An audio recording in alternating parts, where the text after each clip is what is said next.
coming. Hello. Hello, advanced audience. I hope that you can give me advice if something goes wrong with the demos, because that's a new world record for me, making demos and doing multiple demos in a single talk. And we are going to discuss some practical aspects of things that we can expect. Then we try to use that cool and modern native images that can be created from our Spring Boot applications. And we write programs without bugs, but some other guys, you know, they make mistakes in their programs. And yeah, someone has to step in and solve all the issues. Though, you know, that guy's me. Like, yeah, I make the bugs, I step in, I fix that, and then I face all that strange behaviors and unfamiliar things with native applications. Well, it's that simple. I'm an OpenJDK and speaker guy. I like to dig into some Java stuff, fix things, and talk about them. And my company is kind of interesting because we stepped into different big open source projects like OpenJDK, GraalVM, Linux, and we release binaries for them. So if you know the Berka JDK, the JDK that's inside default Java build pack, which will be used when you create a container from your Spring Boot application using build packs. And the same is true for the Berka Native Image kit. You will have native compiler from it when you create a native build pack container. And we have a super effective Linux for cloud systems to deploy your Java applications with memory savings and improved security. Well, getting back to native images. We know that they're special, but what's so special about them? Well, the major thing, there's no classical JVM inside, no hotspot, and no JVM with some dynamic functions. And surprisingly, debugging in Java is a highly dynamic function. But we have a closed world, we have native binary, just the native platform code being executed, accompanied with some runtime things. Substrate VM is still there in your native binary, in your native image. There's a virtual machine that does garbage collection, that does multiple things, can run flight recording, but it's highly different. And it assumes that you know everything about your code that will run in advance, right? It's ahead of time compilation, and the code is being compiled. Well, why do we use that? Because we have that famous problem. When our instance, our pod in Kubernetes or some server starts, it starts in an interpreted mode, right? It loads a lot of data, it loads classes, it warms up, and then smart hotspot profiles how things are being executed and decides how to effectively JIT compile some methods because they are hot. But before they are compiled, you know, you have to get all that information, so you spend your time, you spend your CPU cycles, and when you do actual compilation, which is a CPU and time-consuming process, right? You have compilation queues, you have compilation threads, you can control that, but in any case, if you want to get native code, you have to perform that process of compilation just in time, some dynamic compilation process. So that means you sometimes, at the early stage of your application lifetime, you have to decide either you give it more resources than it needs during the rest of its life to warm up faster, or you survive the very long warm-up curve. and you spend your time. So it's a trade-off, right? To cut that, there are multiple means now. You can use coordinated restore checkpoint, correct? Right? You just need a special JDK and you perform some actions, and Spring Boot now supports that. Or you can create a native image and perform the compilation process once on one machine using some assumptions about your environment, not using dynamic information that's available on your instance, right? You can get sometimes source code, but you won't spend that time, that resources on the machine that will be running actually. So you can use dedicated server or your developer time and wait for that long-lasting native compilation to get the final native binary. Well, I will use the famous example. We can use any application. Just remember, we're trying to compare things, but don't try to compare uncomparable. But we can compare size, for example, right? This application can be compiled into a fat jar or an exploded jar, right? And run in a container using some platform. And that will require a container with a JDK, and the smallest one will be like, if it's not JRE, but JDK, will be like 100 megabytes on disk, and maybe 70 or over the wire, like I'm talking about our containers.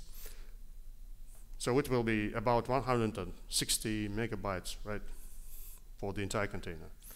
Or you can take a very base image, like Alpaquita Linux base image, which is only less than 4 megabytes, and add the resultant native, native image there. So you'll get another container that you can run. And I will try to run some things not in containers and some things in containers to showcase the real example. And yes, native images work on multiple platforms, unlike Crack, that only really works on Linux x86. Native images are supported on ARM and on x86. They work on Windows, Linux, macOS, which is great. Though there are some peculiarities. But first, let's go to Java. We are all familiar with Java debugging, right? But I had prepared some examples.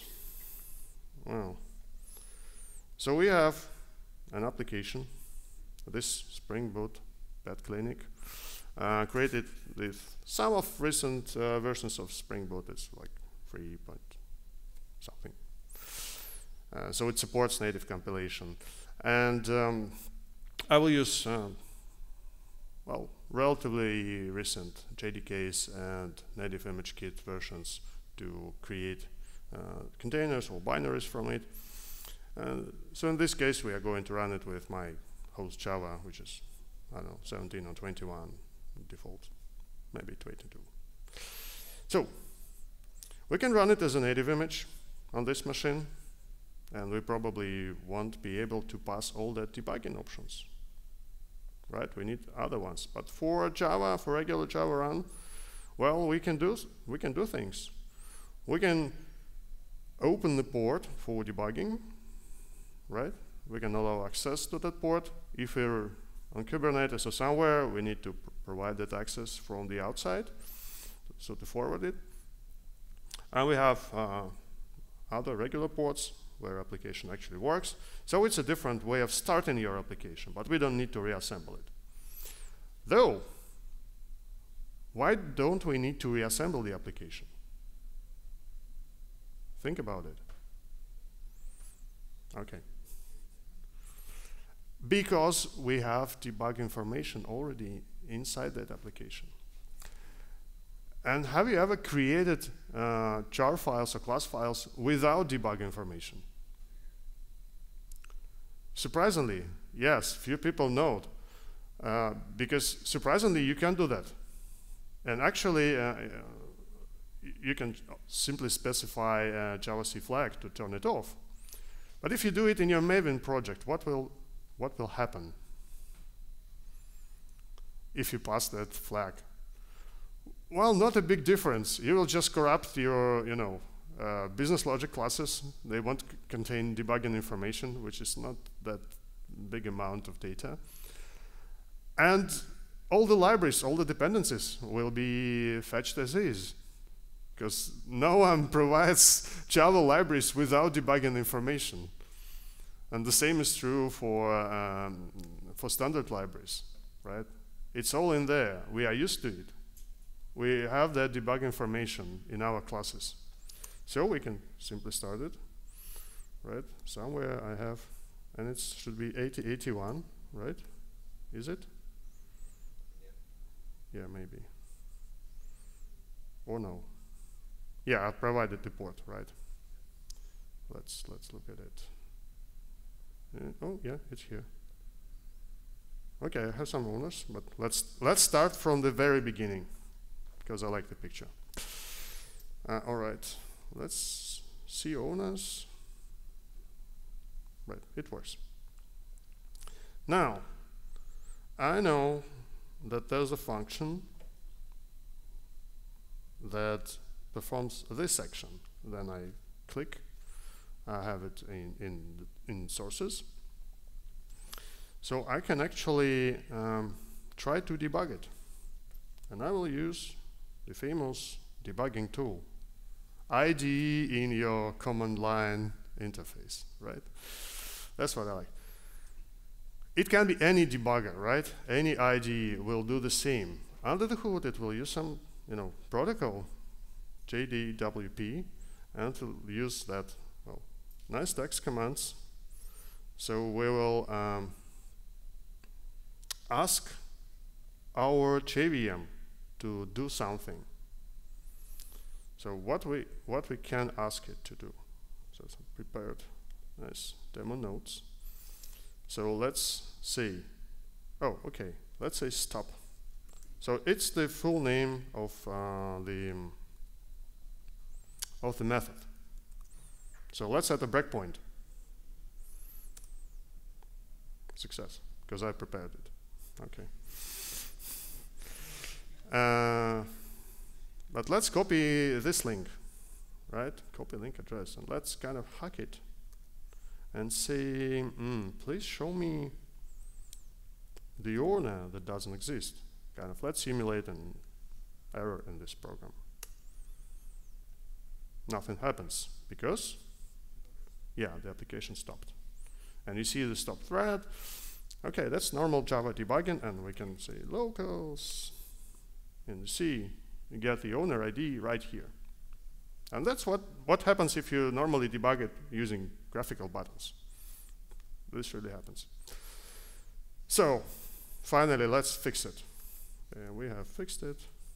We can explore backtraces, etc. So yeah, nice syntax, right? Okay. So what happens now? Nothing happens because we need to continue. No, we need to count. Betty Davis, yes, that's my favorite person in this demo. All right. Let's close it. Let's stop the application to save some resources and protect the planet.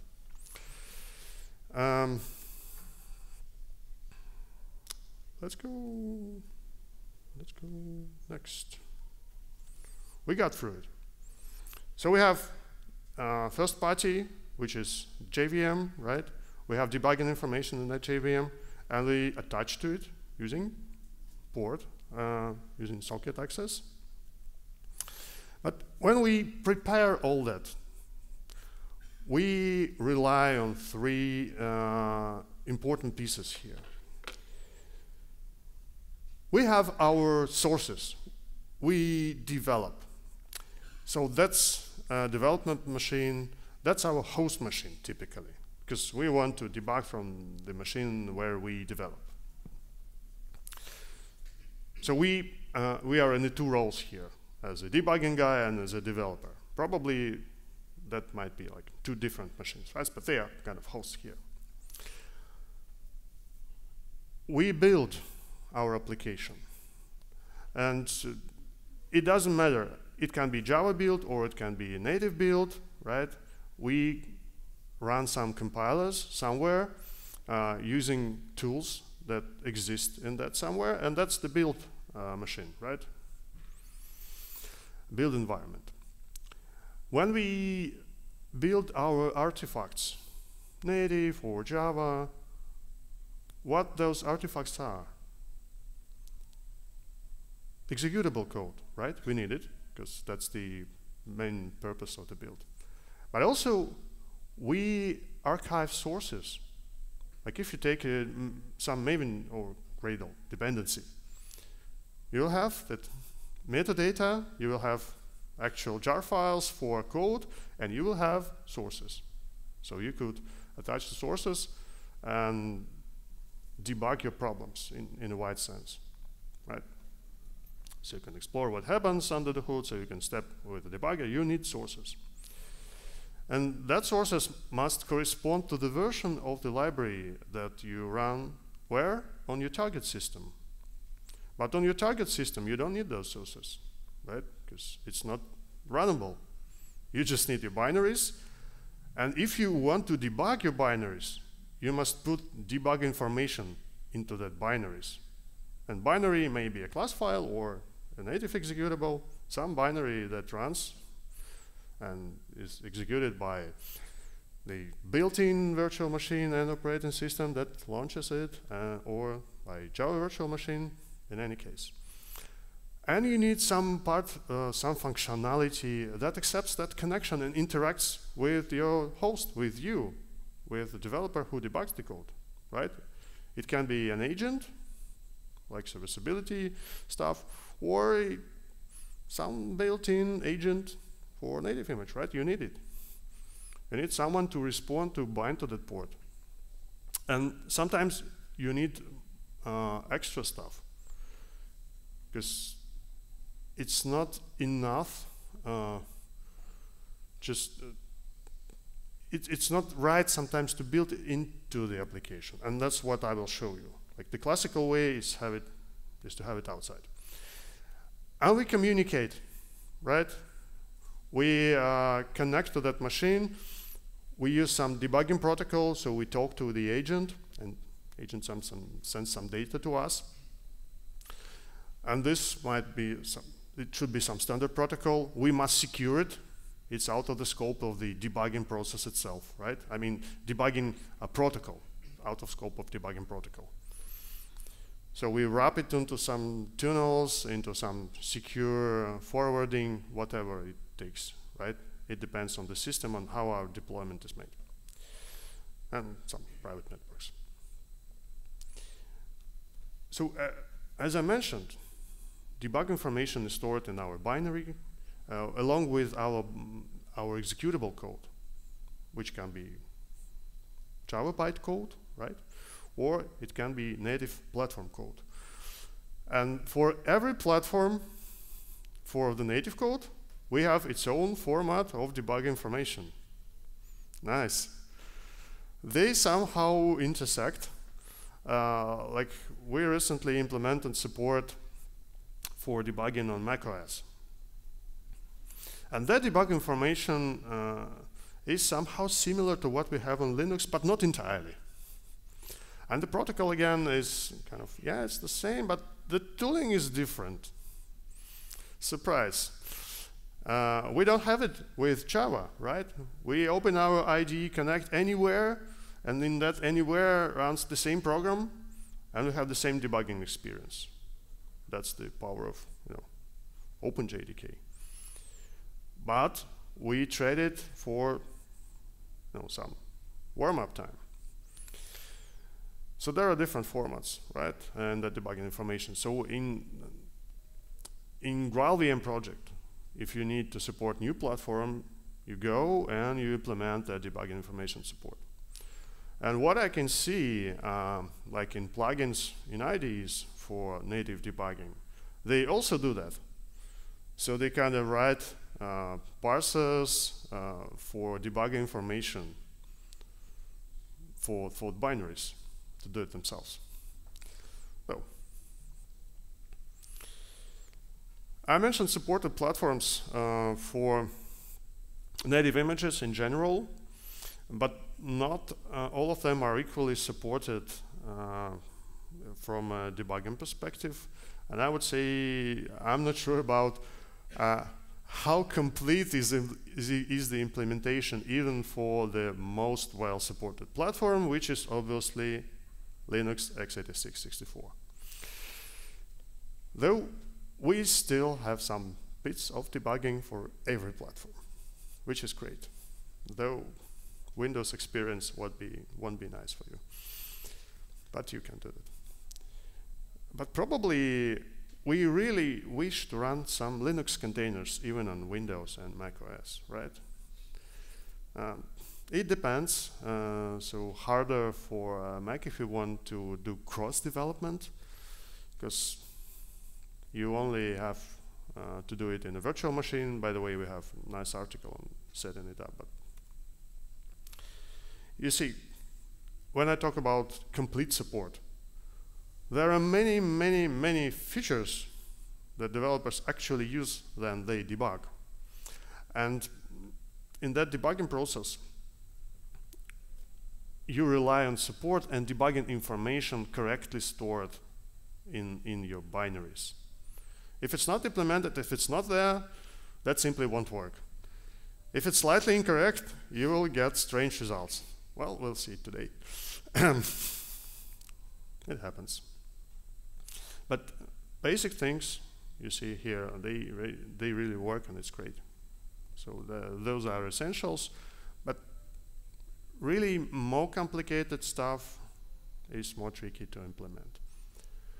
And what do you think? What JDB knows about Java type system? Nothing, right? So we'll see how it looks from this C++ debugger perspective. It actually supports different languages, but let's start from the very beginning. We will create a native image, and we want to debug it as a native image, but that won't be the same native image that has the error, because debugging support is a build time flag. So we built a different native image, and we can build it differently in various ways. We can keep the original level of optimization, right? But in that case, we'll say, okay, let's do source level debugging, maybe don't delete local symbols. Or we can, for the most fluent experience, we want to apply optimization, say, please compile it with 0. In that case, we don't need that source level debug flag. But in any case, we need generate debug info setting, obviously. We say, hey, add debugging information for me. And there are some nice helpers. In particular, there's an option that says where to store your sources. So it tries to put all the sources that it can find and that sources that you say to put there. So it automatically finds sources of GraalVM itself, because right, we are debugging the entire platform just as standard library from OpenJDK, right? We provided. The same happens here. And all that sources somehow marked in your configuration or automatically discovered are stored in that place. And you could transfer that archive to your host where you debug, right? And you do this, all this, build a native image on your build machine, right? You don't compile and you don't store sources on your target. Well, let's try some platform that has a slightly creepy window. But yeah, I hope, yeah. So what do we have here? We can run, oh, sorry. Does it work at all? Yeah, it works. It works. We have LLDB, we have, no. Let's start the application and what says LLDB? All right. First, let's look into the project configuration. So you see, I've built it here. In this case, I used the original level of optimization. We'll try. Good suggestion, like this, right? So we don't lose it. Symbol setting. In this case, this is a setting for compile target, but the same can be done, obviously, if you assemble a build pack, right? You just put it into the right place. And you'll have everything else working, and you will have just slightly different native binary in your container. But here I'm going to run it locally. Where I am? I don't trust it. Okay. What do I have here? I have my project. Okay,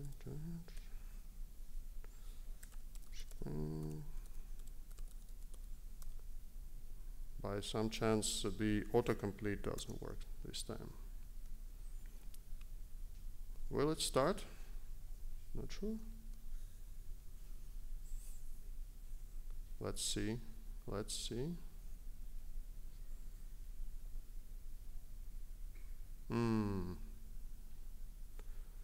It's virtual machine, so it kind of, shares time, and the time reported is incorrect on the real one. You will have that real 1 and something seconds. All right. We finally can launch LLDB, which is the debugger available on macOS with its recent versions. Sorry, it's kind of in a lower part, right? But yeah, I'll try to. Can we? All right, we are lucky. We are lucky. Let's check the application. See, it just works. Nothing happens because we haven't attached, right, to our application.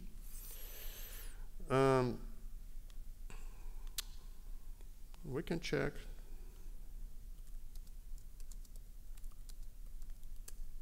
what's the process ID of our application. In this case, this is local debugging, so we just attach using process ID. And it's 992.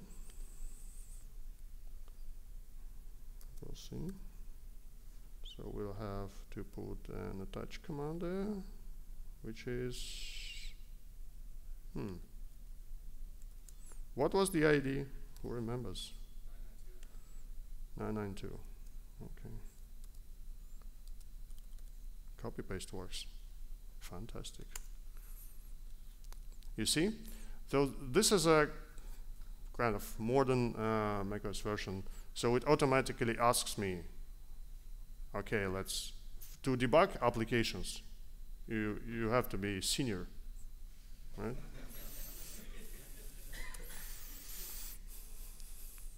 Yeah. I am. So what it does here, it loads the debugging information from this application, and we are done. And it says that it stopped, right? So we can continue, or we can perform our little tricks here.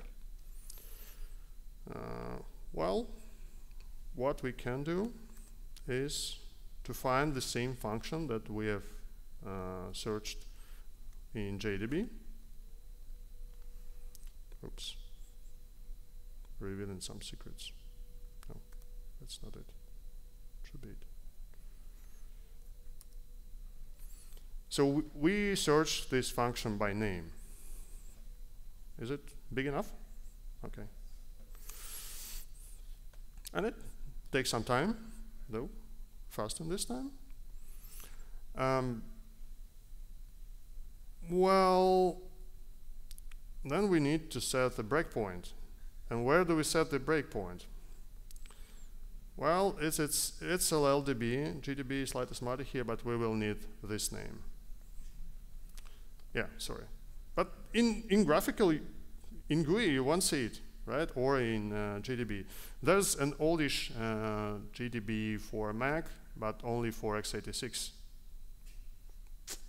So in this case, it will work, but on your new and shiny M machines, no LLDB, or some other tools, maybe CLion that contains some LLDB in it, or anything. So we'll try to do the same thing, saying, okay, breakpoint set. Oh, yeah, the funny part. Yeah, we can attach sources. So here, say, okay, here's my, what was the working directory? Who remembers? Okay. Let's skip this part. We'll see attach sources in a different moment. Let's set the breakpoint. Have it here. And what's the function name? And we set it by name. Let's see. Okay. Let's go. Still works. And finally, continue. So we'll perform the same trick. Let's see. Not existing one. And the application has stopped. LLDB has no plugin for the language Java. Obviously. Though it could have one. I don't know, maybe someone created it as an experiment, but yeah, well, I'm not aware of it. So we are in the breakpoint, and have we? Anyone notices something wrong here when it stopped in the breakpoint? Da, da, da, da. Da, da, da. Yeah, it reports a different source. It reports a different function, right? Different class. So I suspect that's because of the because I kept the original level of optimization here. So there were multiple suspects, but I eliminated some of them. But so we won't be able to correctly step all the sources, right? If this part is corrupted, but we can still play with things. That's why we need real debuggers, not that graphical stuff. Just say, please, register, read, all. We like it, right? As Java developers. And I know that it's x86, it's simple, right? And we have that first registers. And in that first registers, we pass like first parameters. And this owner ID, this is it, EF, the number that I provided there. So, yes, it's an RSI register. So we can say register right RSI equal to. Okay, wrong syntax. Nothing happened. And we have Betty Davis, because we have just changed the register in that native image executing our Java program. Well, good. Well, we can actually do useful things here, right? We can backtrace, we can get some information, even if the source information is kind of corrupted, because still basic stuff works. It's a frame, and we stop there, and we can change data, we can inspect memory, though sometimes by addresses, sometimes by symbols, but it's still possible, right? This is a debuggable application, and we can stop in the place where we would like to stop. Okay. That's it for macOS. Let's see what happens next. Oh, yeah. So you can prevent that GUI window by signing your LLDB into some special process, or by running it as a sudo. And see this number here. That's a native image. They are so small, right? Native images. It's a small 500 megabyte native image because it contains the debugging information. And it is O3 optimized, right? Because if we say O0, it will be slightly larger, but compiled slightly faster, but it will contain more debugging information because we'll perform less optimizations, like cutting off the code. Inlining probably doesn't matter that much, but it requires much more memory to compile, surprisingly, if you do it in O0 and debugging information versus O2, what's the default? Yeah, O2, I guess. And debugging information for O2. So yeah, that's the difference. It's more than two times larger than in the release binary. And this binary here, release binary, is larger than Linux. Funny. Okay. Let's get back to the nice and cozy command line environment at this machine. So we are going to run a native image of this application in a container in Docker on this machine, on this laptop. And we are going to debug it while it's running in that container. So I have that container running, but I haven't started the application. So I'm inside the container. So you see I'm root. And I'm starting the debug version of my native image for Linux. And where have I built this native image? Inside a similar container. I won't show you the process because it will take some minutes, but I use the container. I use Liberica Native Image Kit. You can take a container containing native image kit instantly, or you can just use it if you have it on your machine. In this case, this is a muscle container, so it's Alpaquita muscle, very small, and it's a native image created for muscle systems, so it will run on Alpine, on Alpaquita, and we have kind of extended that support for muscle in GraalVM. And I'm going to run it, right? No ports provided. I just run this native image, and the port is forwarded outside of the container, so I have it on 8083. Here's my Betty Davis. It works.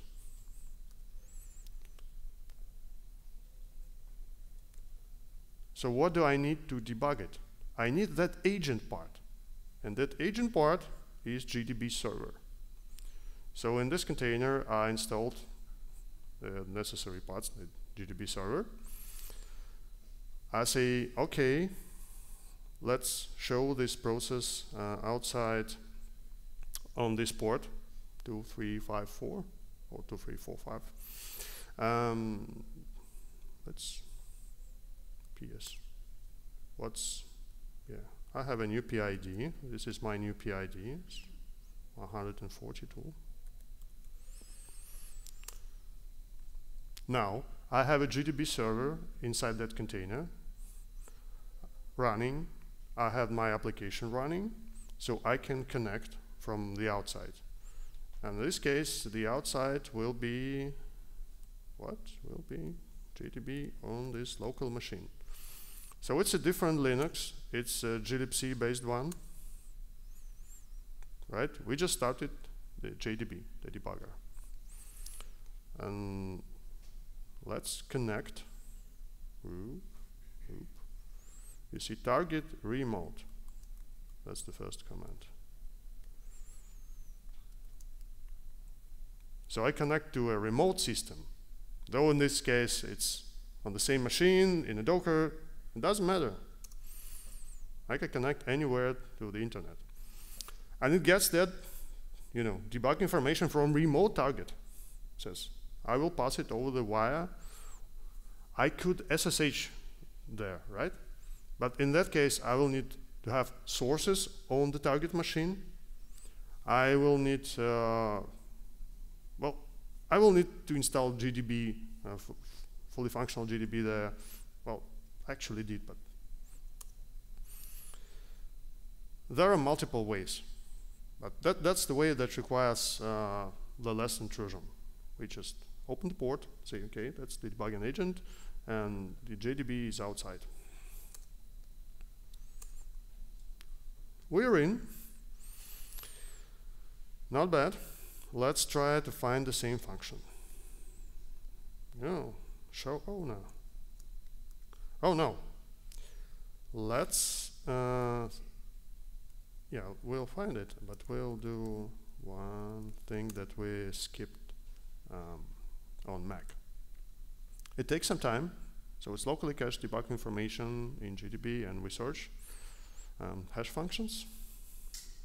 O from 1. Yeah, it works. So you see, we have a very interesting notation here, information about return type and the carrying type, right? So Java types are represented as C++ classes. So it has inheritance information, it has fields and methods information. We can follow references using that arrow operator. So it's not Java, it's C++. But it's Java pretending being C++.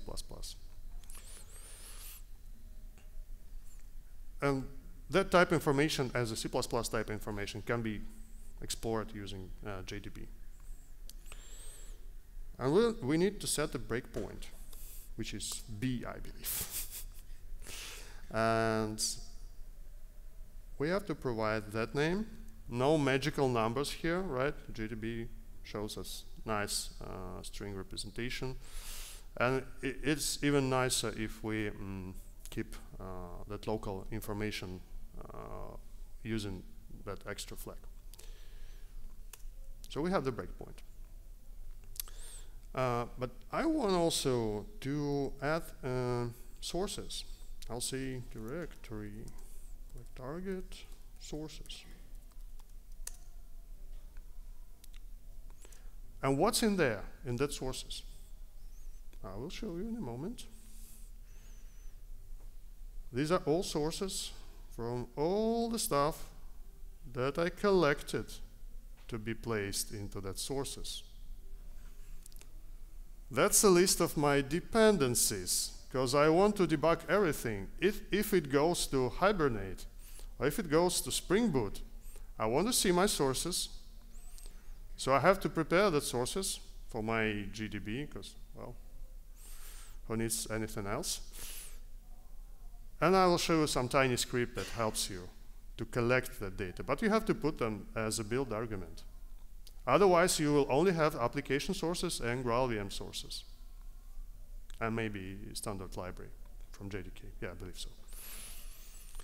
And this application was created with 0 optimizations, with debug support. So it's a cool binary. We can check its size, but, you know. So we have the breakpoint. Do we need to continue? Continuing? All right. You know what we are going to do here? Nothing happens. And we've put the wrong number. You see? We now see the source of the file. So it's owner controller. We see the line numbers. So all that debugging information works. to next, we say next line. And we can change that owner ID. Well, can we? Yeah, I think so. It's like, yeah. Let's first look what we have here. We have locals. Oh, we can show locals, I guess. No? No? No. It's for LLDB. Never mind. We don't really need that because we can change change the value here. I guess we can set owner ID equals to. It works. I'm not sure if we skipped the line, but we can try to continue. Continue. And Betty Davis is with us.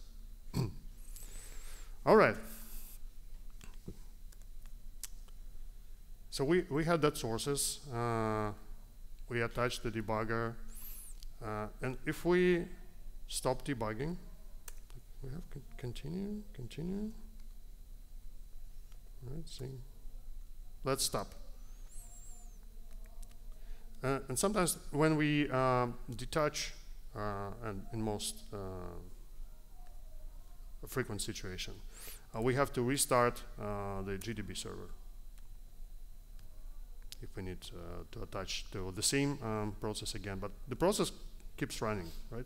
So we can check that. Let's check Betty. No, what's? Are we still in there? Owners? No, we are not here. Find owners.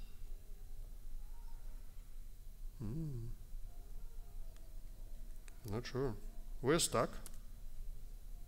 We're stuck.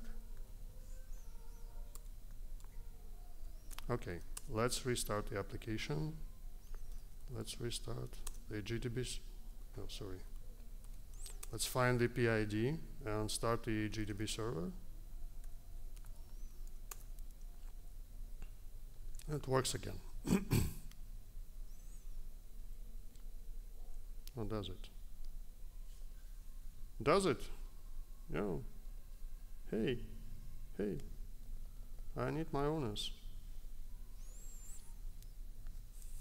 Is port correct? No.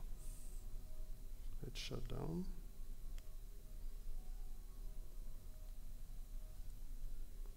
AG.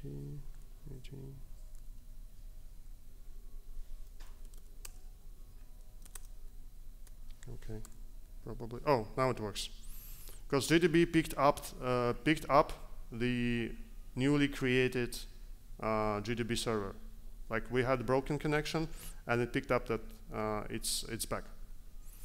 All right, that was easy. That was easy. So we have the GDB. We have our. We need some magic. Like on macOS, we need admin rights to debug applications, and in containers, we need the same. We need some extra permissions to dig into native images and patch registers, right? So we need privileges. We need some stuff to build a native image with debug support. We need some packages, like here it's the example for Alpaquita. And we can collect dependencies using Maven and Shell Magic, right, to paste into our POM XMLs. It's not yet supported by tooling. But IDEs, for the graphical case, IDEs collect our dependencies for us. They're able to read their sources, so we don't have to do it. It's probably already provided for us as is. I'm looking for ports, right? Finally, let's get back to the nice world of graphical user interfaces. Not so nice, because there are different tools and none of them work completely. There's even a tool that proxies that GDB debugging protocol and pretends to be a Java debugging protocol. But if you look at the number of issues, and it wasn't updated for 2 years, you see that things won't work. Sometimes it will work in simple cases, but sometimes it's not. In multiple IDEs, there are different plugins, sometimes free, sometimes not. And we can actually try to connect from a GUI program, which is our favorite IDE, right? Yeah. I still use it, you know. I'm special, okay. So, I have a debug configuration here. And I attach kind of remotely to that application. I have a breakpoint in a function, in the same function, right? Because, yeah, you see, where are we? We can step. Oh, no. So we have just attached to the application. I have that breakpoint enabled. And I will do the same. Kind of copy link address.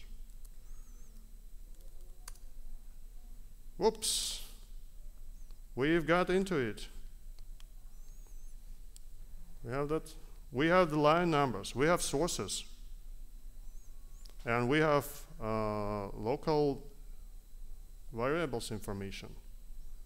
Right? You see this owner ID. And we can actually change it. And we can continue.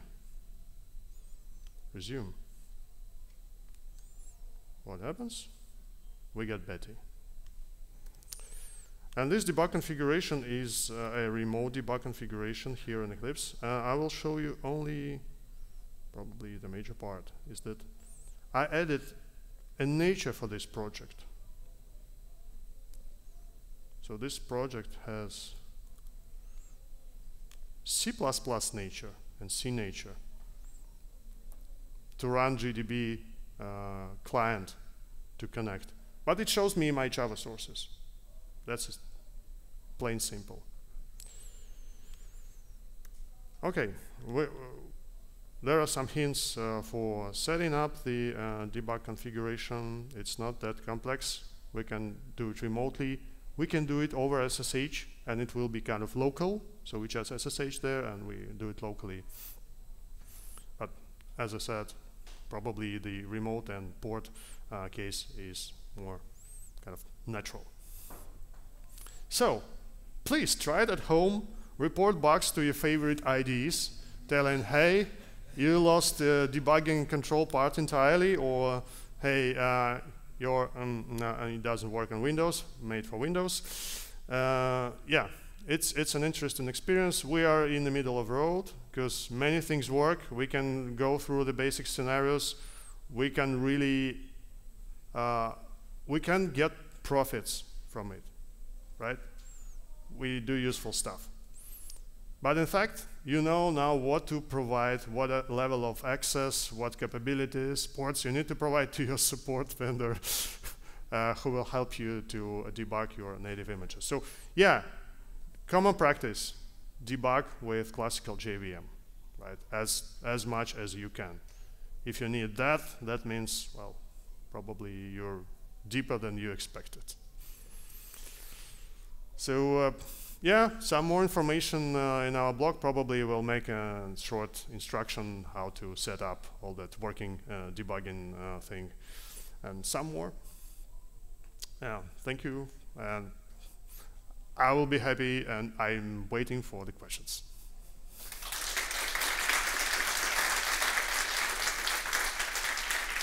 Yeah. Yes. You said in our applications we are not having bugs. What if there is a bug in the native image code, right? Yeah, right. Even if we don't have a bug in our application, but there's a bug in a native image itself, in substrate VM, in our, not framework, but VM. Yes, we can debug that, and that's the way to do it.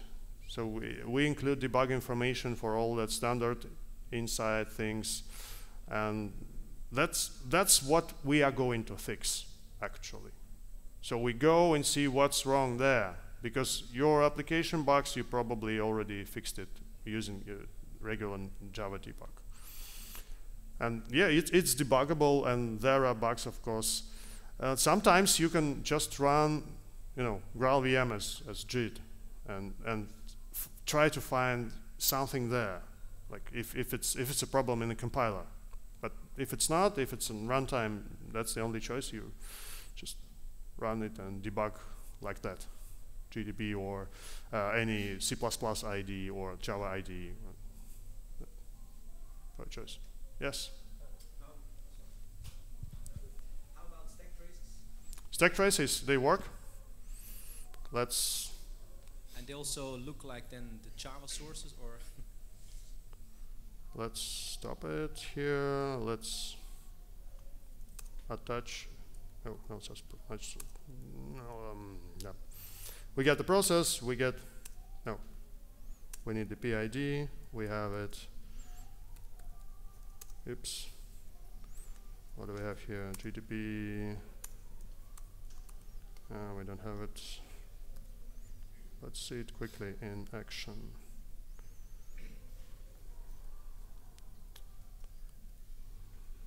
Okay, show owner, we'll find the function. Oh, sorry. Let's make it quick. Target remote. Oops.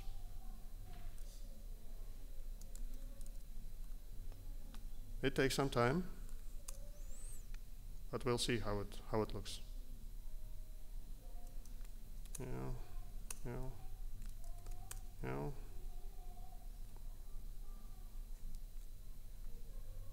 Take some time. Meanwhile, we can have one more question while I'm doing that.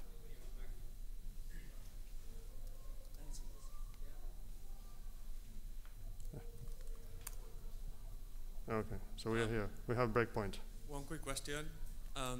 You mentioned that everything works through a C++. Everything works. The debugger works through a C++ layer. Yes. Of the configuration. So do I need to be familiar with pointers again? Which pointers? C++ pointers. Yeah. So it's all natural object references are just pointers. And it works like in real world, like it actually works. Okay. I need some source information. CPT, it should work. We have. Okay, let me show that offline. Just so we have one more question. Okay, thank you. Thank you for your presentation. Now we know how we can debug it. How we can profile the native application. As far as I know, we have only perf options on Linux, and that's it, yes? Yes. So you include debug information to have symbolic information about your performance, and you use native profiling tools like perf. Exactly. Thank you. You can also run flight recorder, but won't be as precise. So yes, that's debug information helps you to get better profiling info from native profilers. You can use them without debug information, but you won't have much details.